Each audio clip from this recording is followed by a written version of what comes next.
श्रुति tutorial में आप सभी का स्वागत है। आज हम लोग पढ़ेंगे NCERT class 10th JAC board, MP board, UP board सभी के लिए इम्पोर्टेंट है। ये एग्ज़ाम 2026 के लिए, ठीक है, साइंस है। देखिए क्या है, तो देखिए अध्याय 4 हम लोग देखेंगे, ठीक ना, कार्बन एवं उसके यौगिक, ठीक है। तो क्या है इसमें देखेंगे हम लोग, कार्बन एवं उनके यौगिक, है ना। देखिए कार्बन क्या है भाई, तो कार्बन अधातु है, इसका प्रतीक सी है।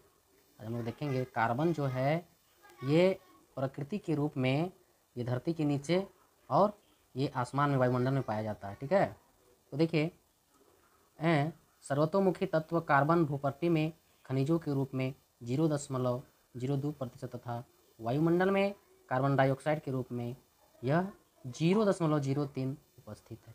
यानी देखा जाए तो यह जो कार्बन है जिसका प्रतीक क्या है बाबू, सी है ना, ये कहाँ मिलता है, यानी भूपृथ्वी, ये भूमि में यानी कि जमीन में और फिर वायुमंडल में, वायुमंडल में कितना कितना परसेंट मिलता है, तो ज़मीन में 0.02% तथा ये वायुमंडल में कितना मिलता है, तो 0.03%, ठीक है। तो देखिए क्या है, सभी ये क्या है, सभी सजीवों, पौधों और जंतुओं का शरीर कार्बन यौगिकों से बना है। यानी सभी जीव जंतु जो है और पौधे भी हैं, ये सभी कार्बन से ही बना है ना। कार्बन यौगिक, यौगिक का मतलब क्या होता है, यानी एक से अधिक तत्वों का मिलकर बना होना यौगिक कहलाता है, ठीक है। तो देखिए कार्बन में सहसंयोगी आबंध, जिसको हम क्या बोलते हैं, बॉन्ड बोलते हैं, है ना, बंध। तो कार्बन की परमाणु संख्या कितना है बाबू, तो कार्बन की परमाणु संख्या 6 है। यानी कार्बन का परमाणु संख्या, ये तत्व, उसका प्रतीक और उसका नंबर याद हमेशा रखना चाहिए, कम से कम 1820 तक, ठीक है। ये इतना में काम आपका हो जाएगा। फिर है इलेक्ट्रॉनिक विन्यास। इलेक्ट्रॉनिक विन्यास क्या है इसका, तो देखिए मान लीजिए C6 है, तो इसको हम लोग इलेक्ट्रॉनिक विन्यास निकालेंगे। यानी जिस तरह से ये क्या है, यहाँ पर रहता है न्यूक्लियस रहता है, इसके बाहर में इलेक्ट्रॉन पूरा घूमते रहता है, ठीक ना। तो क्या होता है, KLM, है ना, KLM और N के रूप में। तो पहला कितना है बाबू, इसका परमाणु संख्या जो फैक्ट है वो क्या है, 2, और फिर उसके बाद 2 दूना, यानी कि जो बचा कितना आया इसमें, 4, ठीक है। तो देखिए फिर देखिए कार्बन जो है, कार्बन उत्कृष्ट गैस विन्यास कैसे प्राप्त करता है, इसको हम लोग जानेंगे। तो देखिए कार्बन चतुसंयोगी है। कार्बन न तो 4 इलेक्ट्रॉन खोकर यानी C+ धन आयन, न ही 4 इलेक्ट्रॉन प्राप्त कर यानी C⁴- यानी ऋण आयनिक आबंध बनाता है। 4 अतिरिक्त इलेक्ट्रॉनों को धारण करना कार्बन के लिए अत्यंत कठिन है, ठीक है। कार्बन द्वारा 4 इलेक्ट्रॉन खोने के लिए अत्यधिक ऊर्जा की आवश्यकता होती है, इसलिए कार्बन अपने परमाणु अथवा अन्य तत्वों के परमाणुओं के इलेक्ट्रॉनों के साथ समझदारी का आबंध बनाता है, ठीक। एक ही प्रकार या विभिन्न प्रकार के परमाणुओं के इलेक्ट्रॉनिक की साझेदारी से बने आबंध को सहसंयोगी आबंध कहते हैं। यानी कि कार्बन के अतिरिक्त परमाणु हाइड्रोजन, ऑक्सीजन, नाइट्रोजन और क्लोरीन भी इलेक्ट्रॉनिक की साझेदारी से आबंध है। कार्बन क्या है भाई, ये विद्युत का कुचालक है ना। कार्बन क्या है, विद्युत का कुचालक है ना, ध्यान में रखना है। ये क्लास 10 के लिए इम्पोर्टेंट तो है ये, प्लस कोई भी वैकेंट जैसे रेलवे हो गया, आपका JSSC हो गया, बैंकिंग विभाग, यानी बहुत तरह के विभाग में ये ज़रूरत है। यार चैप्टर आप लोग के लिए बहुत ही इम्पोर्टेंट है, ठीक ना। फिर देखिए जैसे मान लो इसको ऑफ कर देते हैं, ठीक है। तो देखिए H2 क्या है, H2 है, यानी कि हाइड्रोजन परमाणु की संख्या हम लोग देखेंगे। H2 में क्या है भाई, H है इसका प्रतीक और इसका परमाणु संख्या 2 है ना। इसको देखिए, एक इसको इस रूप में भी लिख सकते हैं, ये 2 इसका क्या हुआ, परमाणु संख्या, ठीक है। आगे देखिए, अब देखिए H की जो परमाणु संख्या है वो आपस में साझेदारी करता है। क्या साझेदारी करता है, साझेदारी इलेक्ट्रॉन का जोड़ा, है ना। H हाइड्रोजन परमाणुओं के बीच आबंध बनाता है, बॉन्ड बनाता है, ठीक है। फिर है O2, इसमें हम लोग देखेंगे O2 में देखेंगे क्या, तो देखिए मान लीजिए इसमें जोड़ा करते हैं, जैसे O को हम इधर 2 क्या लगाते हैं, परमाणु संख्या और इधर 2 परमाणु संख्या, ये ठीक है। तो देखिए इसको इस रूप में भी लिख सकते हैं और इस रूप में लिखते हैं, है ना, ऑक्सीजन परमाणु, और इसके यानी कि ऑक्सीजन अणु साझेदारी इलेक्ट्रॉन के 2 जोड़े, यानी कि ये कौन सा जोड़े हैं, 2 जोड़े O और ये डबल जोड़े ऑक्सीजन परमाणु के बीच द्विव आबंध बनाता है, ठीक ना। फिर देखिए नेक्स्ट हम लोग देखेंगे N2 को, ठीक है। इसमें क्या है, N2 क्या बोलते हैं, नाइट्रोजन। तो नाइट्रोजन में भी देखिए नाइट्रोजन का परमाणु संख्या कितना है, दिया हुआ है, यानी N2 2।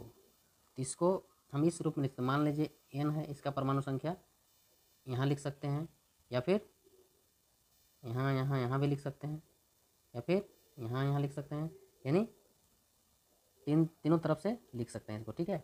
तो ये है नाइट्रोजन परमाणु संख्या, है ना, नाइट्रोजन अणु है।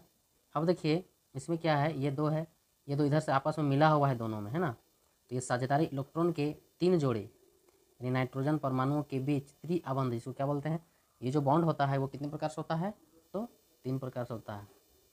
एक होता है सिंगल बॉन्ड, डबल बॉन्ड और फिर 3 बॉन्ड, है ना। तो देखिए नेक्स्ट में हम लोग देखेंगे क्या है, जल के अणु में ऑक्सीजन और 2 हाइड्रोजन परमाणुओं में एकल आबंध, जैसे H2O है, क्या है, H2O। इसको हम कैसे, अब इसको मान लीजिए संरचना सूत्र रूप में लिखेंगे तो क्या करेंगे भाई, सिंगल आबंध में कर दोगे तो H, ये H, ठीक है। तो देखिए ये बेचारा H है, इसमें 1 परमाणु संख्या, और ये H में 1 परमाणु संख्या, ये दोनों किसकी ओर संकेत कर रहा है, तो ये ऑक्सीजन की ओर संकेत कर रहा है ना। तो कार्बन तथा उसके यौगिक, ये जब मिल जाता है हाइड्रोजन और ऑक्सीजन, यानी हाइड्रोजन और ऑक्सीजन आपस में मिल जाता है, ये क्या कहलाता है, ये यौगिक कहलाता है, ध्यान देना है, क्या कहलाता है बाबू, तो यौगिक, ठीक ना। फिर देखिए क्या है, तो ये दोनों आपस में मिल गया है जल का अणु, ठीक है, यानी O से हम लोग इसको सिंगल बॉन्ड में इस तरह से बांधे हैं, यानी सहसंयोगी यौगिकों के भौतिक गुण, यानी कि सहसंयोगी यौगिकों के गलनांक एवं क्वथनांक कम होते हैं क्योंकि इनके बीच अंतराअणुक बल कम होता है, ठीक ना। फिर है यह संयोगी यौगिक विद्युत के कुचालक होते हैं क्योंकि इलेक्ट्रॉनों के बीच और कोई अवशेषित कण नहीं होते हैं, हम पहले बताए थे ना कि विद्युत का यह कुचालक होता है, ठीक है। फिर इसको देखिए, फिर क्या कह रहा है, कार्बन की सर्वतोमुखी प्रकृति, यानी श्रृंखला निर्देश, इसको हम कतारबद्ध करें, लाइन में लगाएं तो क्या होगा, श्रृंखलन कार्बन कार्बन परमाणुओं के बीच सहसंयोगी आबंध बनकर लंबी श्रृंखला, यानी लंबी लाइन, श्रृंखला मतलब क्या होता है, हिंदी इसको बोलते हैं लाइन, जिस तरह से हम लोग लाइन लगते हैं, प्रार्थना वगैरह करते हैं ना लाइन लग करके, उसी प्रकार से शासित श्रृंखला एवं वलय संरचना वाले भौतिकों का निर्माण करता है। कार्बन के परमाणु एक दूसरे से एकल, है ना, एकल माने सिंगल बॉन्ड, द्वि मतलब डबल, या फिर त्रि मतलब 3 बॉन्ड आबंध द्वारा जुड़े हो सकते हैं। चतुसंयोजकता कार्बन परमाणु की संयोजकता 4 है, जिसके कारण कार्बन 4 अन्य कार्बन परमाणु के संयोजी परमाणु, यानी कि हाइड्रोजन और क्लोरीन, है ना, नाइट्रोजन सल्फर के साथ आबंध बना सकता है, बॉन्ड बना सकता है, ठीक है। फिर देखिए संतृप्त और असंतृप्त हम लोग देखेंगे। संतृप्त और असंतृप्त कार्बन यौगिक क्या है, इसमें कार्बन और हाइड्रोजन के यौगिकों को हाइड्रोजन कहते हैं, ध्यान दीजिए, कार्बन और हाइड्रोजन के यौगिकों को क्या कहते हैं, कार्बन कहते हैं। देखिए हाइड्रोकार्बन, हाइड्रोकार्बन क्या है, कार्बन और हाइड्रोकार्बन थोड़ा सा मिस हुआ है, ये हाइड्रोजन लिखा हुआ है, ये क्या होगा, हाइड्रोकार्बन, है ना, क्या होगा बाबू, हाइड्रोकार्बन, ठीक है। तो इसमें 2 होता है, संतृप्त और असंतृप्त, हाइड्रोकार्बन का 2 स्वरूप। तो देखिए संतृप्त क्या है, कार्बन परमाणुओं के बीच एकल आबंध बनाता है। एकल आबंध इसे बताए थे ना, मान लीजिए ये C है और हम लिखेंगे CH का पावर 4 है, तो इसको संरचना सूत्र में क्या लिखेंगे, सिंगल बॉन्ड में। देखिए सिंगल बॉन्ड चारों तरफ से गया, ये H का है ना, ये सिंगल बॉन्ड में आया, ठीक है, वही चीज़ है सिंगल बॉन्ड में।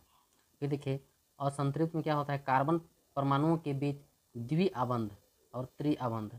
अब द्विआबंध में क्या है, जिसमें कार्बनों के बीच में डबल बॉन्ड जाता है, ठीक है ना, डबल बॉन्ड के रूप में जाता है। इसको थोड़ा सा मिटा के देखते हैं हम लोग, ये कार्बन है और इसके बीच में डबल बॉन्ड है ना, वही है डबल बॉन्ड। फिर देखिए इसमें ये डबल बॉन्ड है और फिर इसी में से त्रिआबंध आता है, जो कि इसका सूत्र होता है, देखिए त्रिआबंध का दिया है, दो आबंध का दिया है और एकल आबंध का दिया है, ये समान सूत्र है। इसको उदाहरण के तौर पर क्या कहा जाता है, एल्केन है और एल्काइन है, ये सूत्र को, ये मस्ट सूत्र है, ये काम देगा आपका, ये सब बहुत एग्जाम में पूछा जाता है, ठीक ना, और इसी से हम लोग इलेक्ट्रॉनिक विन्यास को भी निकालते हैं। फिर देखिए नेक्स्ट में देखते हैं क्या है, इलेक्ट्रॉन बिंदु संरचना। संतृप्त हाइड्रोकार्बन एथेन यानी कि C2H6 संतृप्त हाइड्रोकार्बन के नाम से आवरणिक गुण संरचनात्मक सूत्र, इसको हम लोग किस तरह से बना सकते हैं, यानी कि सिंगल बॉन्ड में हो जाएगा तो ये हो जाएगा आपका C2, C डबल है, ये H हो गया, सॉरी H हो गया, सिंगल बॉन्ड में जा रहा है, ये देखिए, ये आप भी इसको बहुत ही आसान से बना लीजिएगा, ठीक ना। तो देखिए यहाँ बनाया गया है। फिर देखिए यहाँ पर है ना, आप लोग देखिए हाइड्रोकार्बन का नाम है, आवरणिक सूत्र है और संरचनात्मक सूत्र है। देखिए मीथेन का क्या होता है बाबू, तो CH4 जिसको सिंगल बॉन्ड में बनाया गया है, C देखिए यहाँ पर सिंगल बॉन्ड में ही बनाया गया है। फिर देखिए नेक्स्ट में इथेन, इसका सूत्र होता है C2H6, इसको भी देखिए C डबल यानी सिंगल बॉन्ड में बना हुआ है, ये देख लीजिए आप लोग, ये भी क्लियर है।